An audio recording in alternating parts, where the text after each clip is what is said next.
الحمد لله الذي لم يزل ولا يزال حيا قيوما سميعا قديرا مدبرا بصيرا ونشهد أن لا إله إلا الله وحده لا شريك له ونشهد أن سيدنا وسندنا ونبينا وحبيبنا ومولانا محمدا عبده ورسوله أما بعد فأعوذ بالله من الشيطان الرجيم بسم الله الرحمن الرحيم يا أيها الذين آمنوا قوا أنفسكم وأهليكم نارا صدق الله العظيم اللهم صل على سيدنا محمد وعلى آل سيدنا محمد وبارك وسلم. حق تعالی جل شانہ نے اس دنیا میں بے شمار نعمتوں سے مجھے اور آپ کو مالا مال فرمایا ہے. اس دنیا میں میں اور آپ جن چیزوں کو نعمت سمجھتے ہیں وہ یہ ہے کہ کسی کے پاس بہترین مکانات ہو، کسی کے پاس رہنے سہنے کے لیے بہترین آسائش اور آرام کی چیزیں ہوں. کوئی یہ سمجھتا ہے کہ سفر کرنے کے لیے بہترین سے بہترین گاڑی کا انتظام ہو. حقیقت میں اگر دیکھا جائے تو میرے اور آپ کے بدن کا ہر بال یہ اللہ کی بہت بڑی نعمت ہے. اس دنیا کی زندگی جو پانی اور جو ختم ہونے والی زندگی، جس میں حق تعالی جل شانہ نے بے شمار نعمتوں سے مالا مال فرمایا، زندگی اتنی مختصر اور اتنی چھوٹی زندگی ہے کہ جب تک میرا اور آپ کا سانس چلتا ہے، میں اور آپ یہاں ہیں. جس گھڑی اور جس سیکنڈ میں یہ سانس کا چلنا بند ہو گیا، رک گیا، تو پھر آدمی وہاں ہے.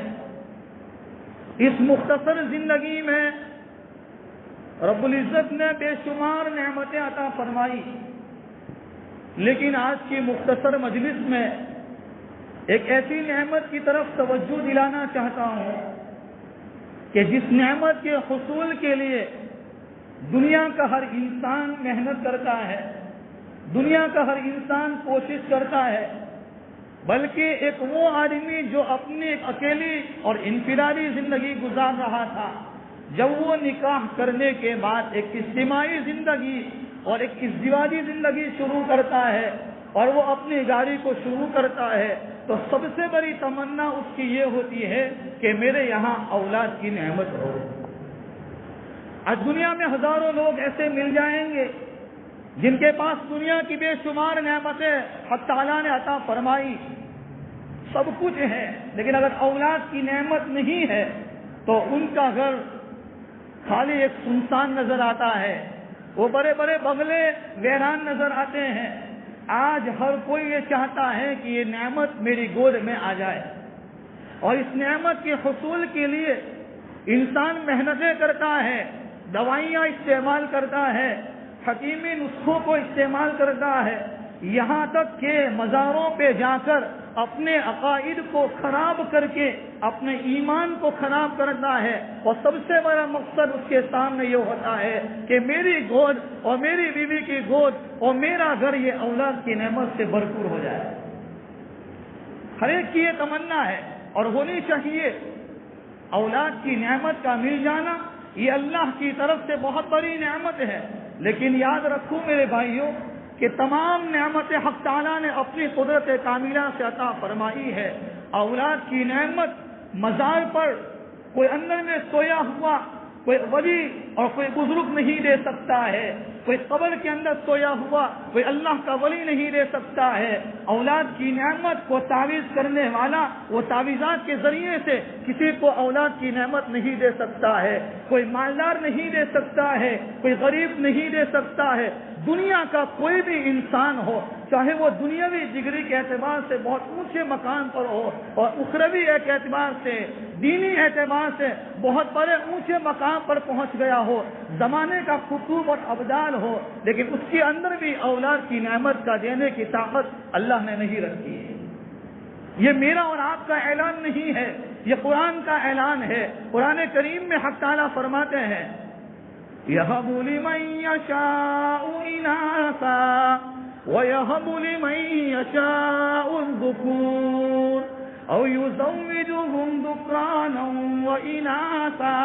اللہ فرماتے ہیں یَهَبُ لِمَن يَشَاءُ إِنَاثًا، اللہ وہ ہے جس کو چاہتا ہے لڑکی دیتا ہے، وَيَهَبُ لِمَن يَشَاءُ الذُّكُورَ، وہ چاہتا ہے تو لڑکا دیتا ہے، او یزوجہم ذکرانا واناثا، وہ جس کو چاہتا ہے لڑکا اور لڑکی دونوں نعمتوں سے نوازتا ہے، وَيَجْعَلُ مَن يَشَاءُ عَقِيمًا، اگر وہ نہ چاہے اور اس کی قدرت نہ چاہے، اس کی توفیق نہ چاہے اور اس کی حکمت نہ چاہے تو انسان پوری زندگی دوائیاں استعمال کرتا رہے، دنیا کے اندر ٹھوکریں کھاتا رہے، لیکن اگر وہ نہیں دیتا تو اولاد کی نعمت کوئی نہیں دے سکتا۔ تو اولاد کی نعمت کے آنے کے بعد یہاں دونوں طرف ہے کہ جن کو اولاد کی نعمت نہیں ہے وہ اللہ کی ذات سے نا امید نہ ہو۔ انبیاء کرام علیہ السلام کے واقعات میں ملتا ہے کہ زندگیاں گزر گئی اور زندگی کے آخری ایاموں میں اللہ تعالیٰ نے ان کی گودوں کو بہترین اولاد کی نعمت سے مالا مال فرمایا، لیکن جن کے پاس اولاد کی نعمت ہے تو اس نعمت کے ہوتے ہوئے میری اور آپ کی اس دنیا کی زندگی میں موجودگی میں ہماری اولاد کا میرے اور اوپر آپ پر کیا حق بنتا ہے، کیا حق بنتا ہے؟ اس لیے جب دنیا میں بچہ پیدا ہوتا ہے اور پیدا ہوتے ہوئے وہ آنکھیں کھولتا ہے اور وہ روتا ہوا اس دنیا میں آتا ہے، وہ روتے ہوئے ایک پیغام دیتا ہے، یہ سبق دیتا ہے، او میرے باپ، او اے میری ماں جس کی گود کے اندر میں نے آنکھیں کھولی ہے۔ بچہ مجھ اور آپ کو پیغام دیتا ہے کہ میری ماں، میرا مسئلہ رونے کی وجہ سے سارے مسئلے تیرے ذریعے سے حل ہوتے ہیں، دنیا کے تیرے سارے مسئلے اور دنیا کی ساری تیری مصیبتیں، ساری پریشانیاں وہ اللہ کے سامنے رونے سے حل ہوگی۔ دنیا والوں کے سامنے بھیک مانگنے سے، دنیا والوں کے پاؤں پکڑنے سے، دنیا والوں کی ٹھوکریں کھانے سے میرے اور آپ کے مسئلے حل نہیں ہو سکتے۔ اگر مسئلہ حل ہوگا وہ سارا کا سارا مسئلہ اللہ کے سامنے رونے سے ہوتا ہے۔ بلکہ شیخ اجمیری رحمۃ اللہ علیہ فرمایا کرتے تھے میرے اور آپ کے مسئلے کا حل اللہ تعالیٰ نے مصلی میں رکھا ہے نہ کہ میسائل میں رکھا ہے۔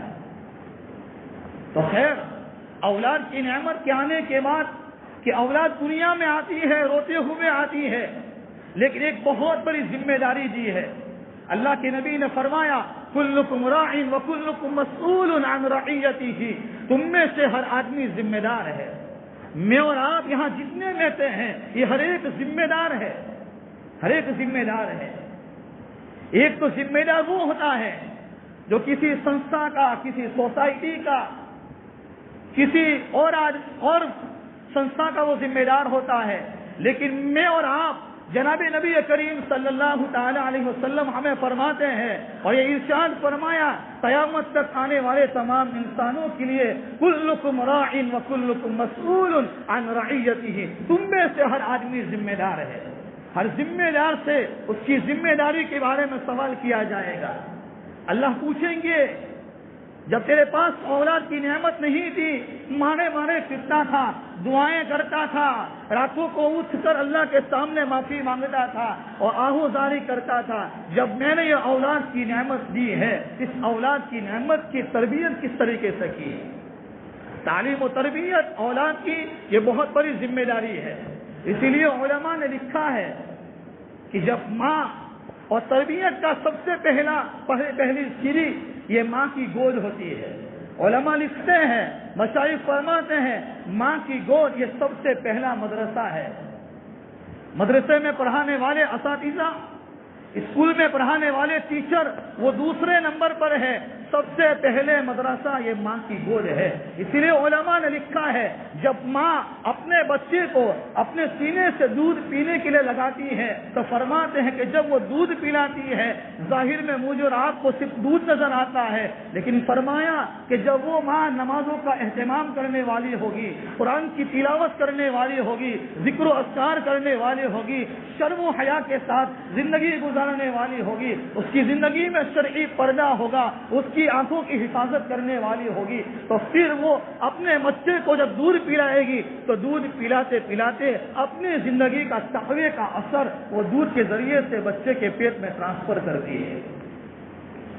اور جب یہ بچہ، جب اس بچے کی تربیت پہلے ہی سے نہیں ہوئی، بچپن میں ماں باپ نے اس کی تربیت نہیں کی، جب یہ بچہ بڑا ہو جاتا ہے، جوانی کی دہلیز پر آ جاتا ہے، اور جب وہ ماں باپ کی باتوں کو نہیں مانتا ہے، فرماتے ہیں علماء چاہے زمانے کے کسی قطب کو لے آؤ، زمانے کے کسی ابدال کو لے آؤ، یہ تمہاری اولاد کی تربیت نہیں ہو سکتی ہے۔ اسی لیے اپنی اولاد کی تربیت کے بارے میں حدیث پاک میں اللہ کے نبی صلی اللہ تعالی علیہ وسلم کے زمانے میں ایک واقعہ پیش آیا۔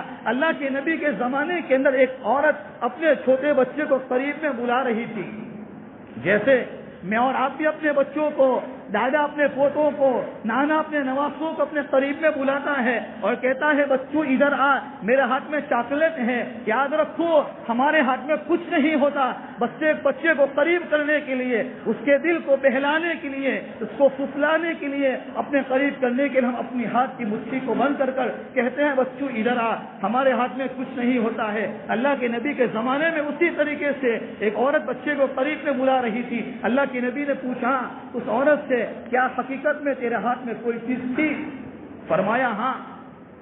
کیا تھا؟ کھجور تھی، کہ 2 کھجور ہے، میں چاہتی تھی کہ بچے کو قریب میں بلا کر اس کے ہاتھ میں دوں۔ اللہ کے نبی نے ایک سبق دیا، ایک پیغام دیا میرے اور آپ کے لیے، قیامت تک آنے والے تمام انسانوں کے لیے، یاد رکھو اگر تیرے ہاتھ میں کوئی چیز نہ ہوتی اور ایسے ہی بچے کو قریب میں بلانے کے لیے اپنے ہاتھ کی مٹھی کو بند کر کر اس کو اشارے سے بلاتی ہے تو پھر یاد رکھنا تو اپنے بچے کو جھوٹ کی دعوت دے رہی ہے۔ اب سوچیں ہم اس واقعے کے ذریعے سے میں اپنی زندگی کا محاسبہ کروں، ہم سب اپنی زندگی کا محاسبہ کریں۔ روزانہ 24 گھنٹے میں باپ اپنے بچے کو قریب میں کرنے کے لیے، دادا اپنے پوتوں کو قریب میں کرنے کے لیے، نانا اپنے نواسوں کو قریب میں کرنے کے لیے، بھائی اپنے بھانجوں کو قریب میں کرنے کے لیے روزانہ کتنی مرتبہ جھوٹ بولتے ہیں۔ یہ بچہ آہستہ آہستہ جھوٹ بولنا شروع کرتا ہے، یہاں تک کہ جب وہ جوانی کی دہلیز پر آ جاتا ہے پھر ایسے جھوٹ بولے گا کہ سچ بات اس کے دل میں راسخ نہیں ہوگی۔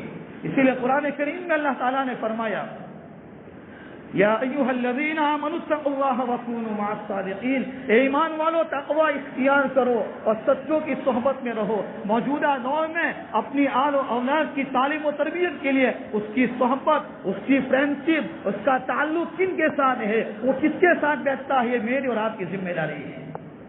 بلکہ علماء نے لکھا ہے اگر ماں باپ اپنے بچوں کی تربیت کے اندر کوتاہی کرتے ہیں، تربیت نہیں کرتے ہیں، یہ بچہ بالغ ہو جائے گا اور بلوغت کی عمر پر پہنچ جائے گا، پھر بھی اگر وہ گناہ کا کام کرے گا، پھر بھی اگر وہ اللہ کے حکموں کو توڑے گا، گناہ کا ایک حصہ ماں باپ کے نامہ اعمال میں لکھا جائے گا، اس کے نامہ اعمال میں لکھا جائے گا۔ اولاد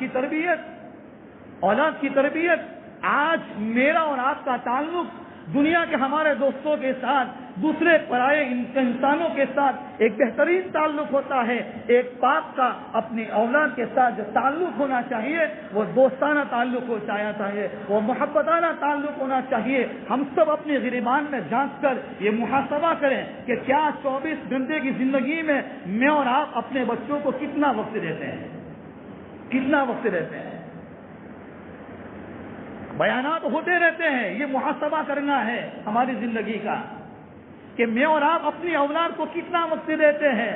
میں چاہے 1 گھنٹہ بیان کر لوں، کوئی چاہے 1 گھنٹہ تبلیغ کر لے، لیکن یاد رکھو میرے بھائیوں، اپنی آل و اولاد کی تربیت یہ بہت ضروری ہے۔ علماء نے لکھا ہے اگر جو ماں باپ اپنی آل و اولاد کی تربیت نہیں کرے گا، یہ ماں باپ قبر میں چلے جائیں گے، یہ بیٹا قبر کے پاس سے گزر کر وہاں لات مانیں گے اور کہیں گے یہ کیسا میرا باپ تھا جس نے دنیا کی ساری ڈگریاں دلوائی تھی لیکن مجھے دین کی تعلیم سے محروم کر رکھا ہے، دین کی تعلیم سے محروم کر رکھا ہے۔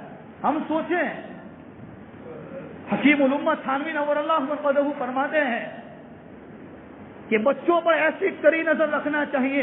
ہمارے اس زمانے کے بہت بڑے عالم دین اور بہت بڑے بزرگ حضرت مفتی احمد صاحب خانپوری رحمت برکاتہ علیہ فرماتے ہیں کہ اپنے بچوں کی تربیت کے لیے ایسا چوکنا رہنے کی ضرورت ہے جیسے بائک چلانے والا اور ڈرائیونگ کرنے والا ڈرائیور پیچھے والے کے ساتھ بات چیت بھی کرتا ہے، فون پر بھی بات چیت کرتا ہے، لیکن اس کا ذہن سامنے ہوتا ہے، اس کا دماغ سامنے حاضر ہوتا ہے کہ کہیں میری غفلت کی وجہ سے کہیں سامنے والی گاڑی کے ساتھ میری گاڑی ٹکرا نہ جائے۔ تو جتنا چوکنا رہ کر وہ ڈرائیونگ کرتا ہے، ایسے چوکنا رہ کر مجھے اور آپ کو زندگی گزارنا ہے۔ اس لیے اولاد کی تربیت کے بارے میں بہت سارے چیزیں ہیں، لیکن مختصراً طور پر یہ بات بتانا چاہتا ہوں کہ اپنی آل و اولاد کی تعلیم و تربیت کے لیے ایسا چوکنا رہنے کی ضرورت ہے۔ اگر مثال کے طور پر میں نے اور آپ نے اپنے بچے کو صرف 5 روپیہ دیا ہے ایک سمجھانے کے لیے، تو ہمارا بچہ صبح میں مدرسہ گیا، 10 بجے چھٹی ہونے کے بعد وہ اپنے گھر پر آیا ہے، ہم نے اس کو 5 روپیہ دیا تھا، اس کے پاس 10 روپے کی چیز ہے۔ ایک باپ کی ذمہ داری بنتی ہے کہ اے میرے لال اور اے میرے بیٹے، میں نے تجھے 5 روپیہ دیا تھا، یہ 10 روپے کی چیز کہاں سے لایا ہے؟ کہیں ایسا تو نہیں ہو رہا ہے آہستہ آہستہ اس کے اندر چوری کرنے کی صفت پیدا ہو جائے اور بڑا ہونے کے بعد یہ بڑا چور بن جائے؟ یہ ذمہ داری ہے ہماری اولاد کے بارے میں۔ اس لیے اللہ کے نبی نے فرمایا کہ انسان اپنی زندگی کو گزارنے کے لیے اور اپنی آل و اولاد کی تربیت کے لیے جو علماء نے لکھا ہے، فرماتے ہیں کہ اس کی صحبت، اس کی فرینڈشپ، اس کا تعلق کن لوگوں کے ساتھ ہے نظر رکھنا ہے۔ بلکہ اس زمانے میں موبائل یوز کرتے ہیں تو موبائل پر ہماری نظر ہو۔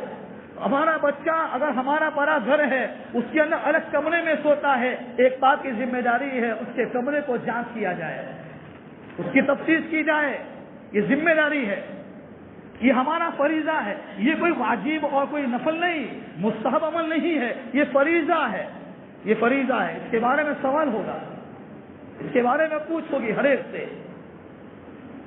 ہم یوں سمجھتے ہیں کہ ہمارے گھر کے اندر اولاد پیدا ہوئی، اولاد خود بخود بڑی ہو گئی، ایک زندگی گزار رہی ہے، بہترین سے اسی لیے فرمایا ہے بہترین سے بہترین کھانا کھلاؤ، بہترین سے بہترین کپڑے پہناؤ، لیکن اس کی تربیت پر بہت نظر رکھنے کی ضرورت ہے۔ معین الدین چشتی اجمیری رحمۃ اللہ علیہ کے بارے میں کتابوں میں لکھا ہے، جب وہ دعوت و تبلیغ سے اور اپنے دین کی دعوت کو دے کر جب وہ اپنے گھر پر آئے تو بہت خوش تھے۔ ماں نے پوچھا بیٹا بہت خوش ہے؟ فرمایا ماں اصل میں آج میرے ہاتھوں پر ہزاروں لوگوں نے ایمان قبول کیا ہے، ہزاروں لوگوں نے توبہ کی ہے اور وہ ایمان پر مضبوطی میں جمنے کا ایک عہد و پیمان کیا ہے۔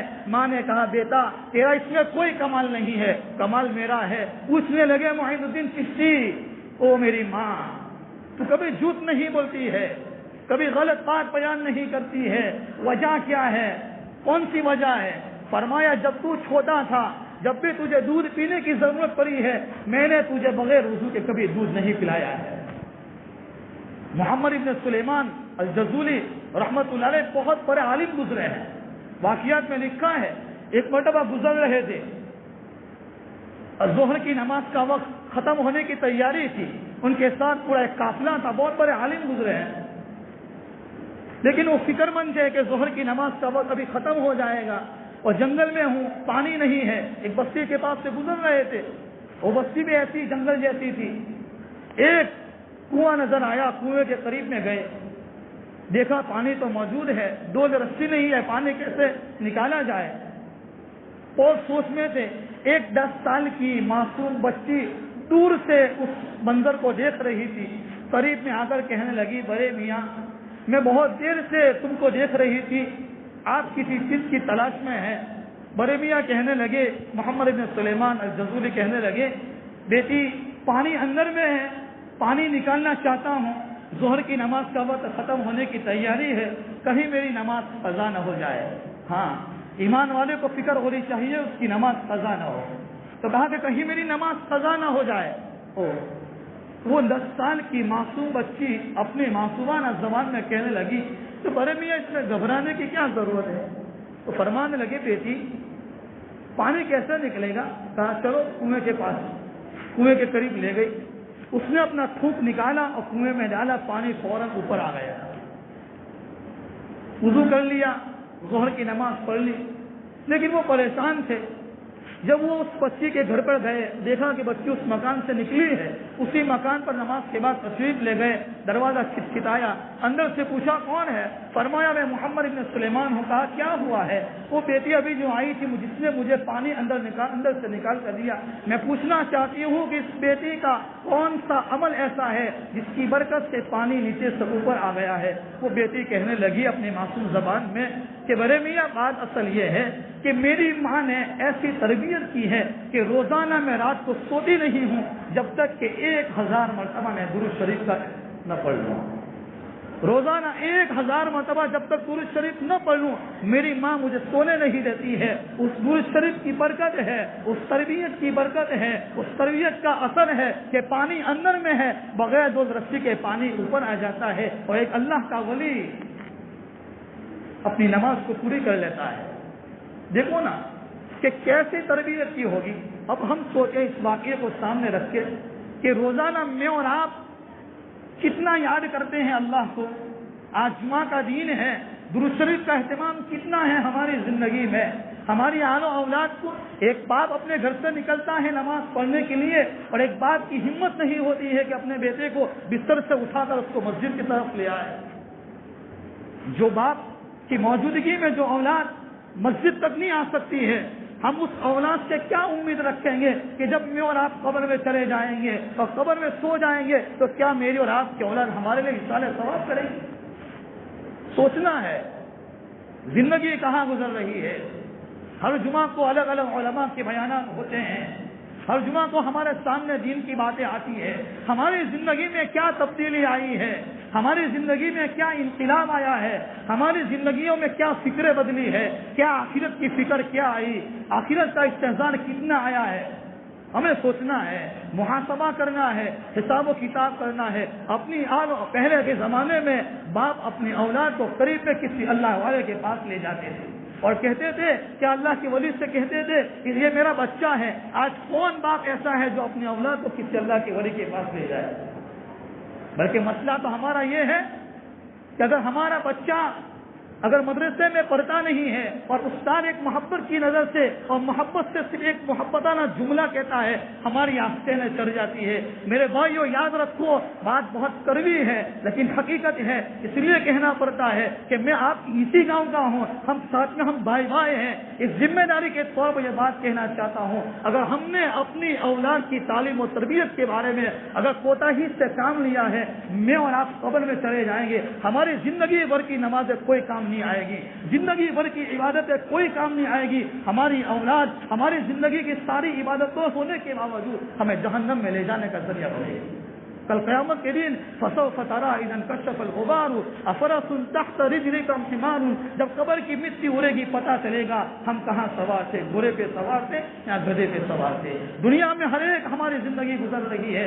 آل و اولاد کی تربیت کے لیے کوئی پلاننگ کرنا چاہیے، بچوں کی اسکول کے لیے، بچوں کے مدرسے کے لیے۔ ہمارا بچہ 3 گھنٹے مدرسہ میں پڑھ کر آتا ہے، کیا کوئی باپ اپنے بچوں کو لے کر پوچھتا ہے کہ میرے بچے آج تو قاعدہ پڑھنے گیا تھا، آج تو پاریام پڑھنے گیا تھا، استاد نے تجھے کیا سکھایا ہے؟ کوئی بیٹھتا ہے؟ اپنی زندگی پر رحم کھانا ہے، اپنی اولاد کی زندگی پر رحم کھانا ہے۔ بات بہت کڑوی ہے لیکن حق بات ہے، اس لیے کہنا پڑتا ہے۔ اپنی آل اولاد کی تربیت کے لیے اپنی اولاد کو سب سے پہلی بات یہ ہے، اس کو وقت دو، اس کو وقت دو۔ ان کے پاس آدھا گھنٹہ بیٹھو، 1 گھنٹہ بیٹھو اور پورے دن کی کارگزاری لو، اس کے پاس سے کارگزاری لو۔ میرے بچے مدرسے میں کیا سیکھ کر آیا ہے، اسکول میں کیا سیکھ کر آیا ہے، کہیں اسکول میں ایسی بات تو نہیں سکھائی ہے جو اس کے عقائد کو، جو اس کی مانیتا کو، جو اس کے ایمان کو خراب کر دینے والی ہو۔ اور میں اور آپ سمجھ رہے ہیں ہمارا بچہ انگلش میڈیم میں جاتا ہے، ہمارا بچہ پرائمری میں جاتا ہے، کہیں اس کے سامنے کوئی بات آ جائے اور وہ ایمان کے بارے میں کشمکش ہو جائے، ایمان کے بارے میں وہ سوچنے میں کوئی مجبور ہو جائے کہ کہیں میں مسلمان بھی ہوں کہ نہیں ہوں، اس کا یہ عقیدہ خراب نہ ہو جائے، اس کا ایمان خراب نہ ہو جائے۔ یہ میری اور آپ کی ذمہ داری ہے۔ اللہ تعالیٰ اس ذمہ داری کو صحیح سمجھنے کی اور اس پر عمل کرنے کی اللہ سب سے پہلے مجھے، ہم تمام کو ان باتوں پر عمل کرنے کی توفیق نصیب فرمائے۔ اپنی آل و اولاد کی صحیح تربیت کے لیے اللہ سے دعائیں مانگنا ہے، اللہ کے سامنے معافی مانگنا ہے۔ قرآن کریم کی آیت کریمہ ہے، اس کا اہتمام کرنا چاہیے۔ ربنا هب لنا من ازواجنا وذرياتنا قرة اعين واجعلنا للمتقين اماما۔ اس دعا کو یاد کر لو، جو حافظ ہے ان کے پاس جا کر اس دعا کا اہتمام کرو اور روزانہ پڑھنے کا اہتمام کرو۔ اللہ سب سے پہلے مجھے، ہم تمام کی باتوں پر عمل کرنے کی توفیق نصیب فرمائے۔ آمین۔ وآخر دعوانا ان الحمد للہ رب العالمین۔